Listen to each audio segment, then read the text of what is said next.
करते हैं हम एक्सरसाइज 8.3 क्लास 10 का क्वेश्चन नंबर 4 का 10 पार्ट।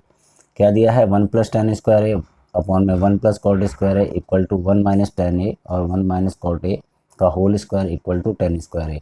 हमें इन वैल्यूज़ को इक्वल प्रूव करनी है, मतलब tan² ए के बराबर या किसी एक के बराबर प्रूव करनी है। सबसे पहले हमने फर्स्ट वाला ले लिया, जो फर्स्ट दिया है इसमें 1 + tan² ए अपॉन में 1 + cot² ए, ये हमने ले लिया।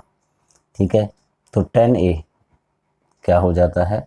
sin ए अपॉन में cos ए। सबसे पहले हमें क्या करना है? साइन और cos में इन्हें कन्वर्ट करना है। और cos ए क्या हो जाता है? cot ए क्या हो जाता है? cos ए अपॉन में sin ए। ये हमने कर लिया। तो यहाँ पर 1 + sin² ए और cos² ए 10 हो गया। इसी तरह से 1 + cos² ए अपॉन में sin² ए। अब इसे प्रूव करेंगे। cos² ए को मल्टीप्लाई करा 1 से, तो cos² ए प्लस sin² ए अपॉन में cos² ए। इसी तरह से sin² ए को यहाँ मल्टीप्लाई करा तो sin² ए प्लस cos² ए अपॉन में sin² ए। ठीक है, अब यहाँ पर ये cos² ए प्लस sin² ए लिख लिया हमने।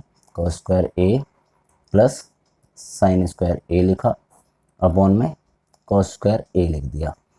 मल्टीप्लाई में जाएगा तो ये उल्टा हो जाएगा, sin² ए अपॉन में क्या हुआ?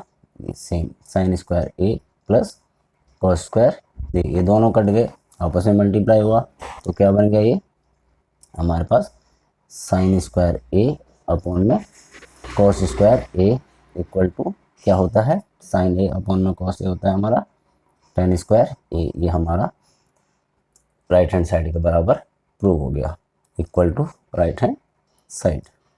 ठीक है, इसी तरह से हम क्या करेंगे? 1 - सेकेंड ले लेंगे हम, 1 - tan ए का होल स्क्वायर और नीचे रखेंगे 1 - cot ए का होल स्क्वायर। 1 - अब ये tan ए का होल स्क्वायर है तो ये क्या हो जाएगा? 1 - tan ए का मैं खोल भी सकते हैं, sin ए अपॉन में cos ए। ठीक है ना, खोल लिया, sin ए अपॉन में cos ए खोल लिया, और इसको भी होल स्क्वायर है ये 1 - cos ए अपॉन में sin ए का होल स्क्वायर। ठीक, यहाँ पर ये हो जाएगा cos ए मल्टीप्लाई हुआ 1 से माइनस sin ए, ठीक है, अपॉन में cos ए इनका होल स्क्वायर। ठीक, अपॉन में sin ए माइनस cos ए अपॉन में sin ए इसका होल स्क्वायर। ठीक है, अब यहाँ पर x - y का होल स्क्वायर की प्रॉपर्टी लगा के खोल देंगे। कौन सा? x - y का होल स्क्वायर क्या हो जाएगा? x² - 2xy plus y²। ये आइडेंटिटी लगाई, खोल दिया, तो क्या हो जाएगा? ये cos² ए, x है ना, cos² ए माइनस 2 cos ए sin ए है ना, 2 cos ए sin ए और प्लस sin² ए। इसी तरह से नीचे वाला भी, नीचे वाला cos² ए हो जाएगा, cos² ए। ठीक, अपॉन में नीचे वाले को भी खोल देंगे इसी प्रॉपर्टी से, x - y का होल स्क्वायर से, तो ये हो जाएगा sin² ए माइनस 2 sin ए cos ए, ठीक है, प्लस cos² ए अपॉन में sin² ए। ठीक है, अब क्या होगा देखो,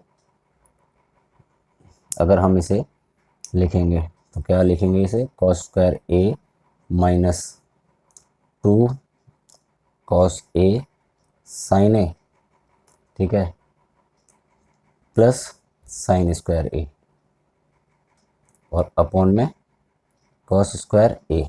ठीक, दूसरी वैल्यू जो है ये मल्टीप्लाई में आ जाएगी, ये वाली मल्टीप्लाई में आ जाएगी वैल्यू, साइन स्क्वायर ए ऊपर आएगा, ठीक है, और नीचे वैल्यू क्या आ जाएगी, ये वाली पूरी, यहाँ से लिख लेता हूँ मैं से, sine square A minus 2 sign A cos A plus cos square ए, ये मल्टीप्लाई में आ गई, ये दोनों कट गई, तो वैल्यू क्या बच गई अब हमारे पास, साइन स्क्वायर ए अपॉन में कॉस स्क्वायर ए, तो ये क्या होता है हमारा टेन स्क्वायर ए, ये भी हमारा राइट हैंड साइड के इक्वल आ गया, ठीक है। तो फर्स्ट वैल्यू और सेकंड वैल्यू दोनों हम निकाल के टेन स्क्वायर ए के बिल्कुल इक्वल प्रूव कर चुके हैं, तो यहाँ पे हम लिख देंगे हैंस प्रूव। इस तरह से हमारा ये जो चैप्टर है 8.3 खत्म हुआ। उम्मीद है आपको ये समझ में आ गया होगा।